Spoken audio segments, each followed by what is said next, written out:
The temptations of Jesus recorded in Matthew and Luke chapter 4.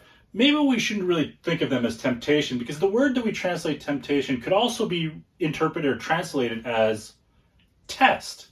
These were the tests that Jesus went through before he began his ministry. A piece of paper hold. Could this one single piece of paper hold these pile of books? It doesn't look very strong. It doesn't look very stable at all. Remember in elementary school where you learned the cylinder was the strongest shape out there? Next to the triangle, of course, I think. But anyways, the Romans built all their great structures out of cylinders. So maybe our flimsy little piece of paper, if we made it into a cylinder, then it could hold these 3 books. Cookbook, representing the temptation of Jesus to use his powers to make bread. Just have to set it on there we got one up.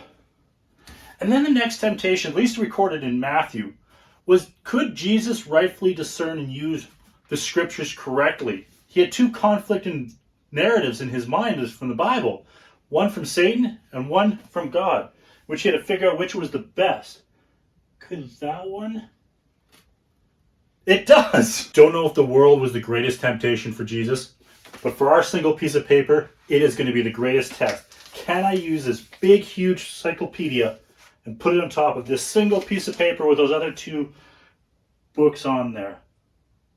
It's going to be a big question about balance. Ta-da! Look at that. A single piece of paper holding up those 3 big books. Just wrapped around in a roll in a cylinder, and it's strong enough. That is amazing. You know what's even more amazing? Reinforcement. Single piece of paper couldn't hold it. I tried it multiple times. But just like Jesus in the desert, he had the Spirit inside of him now.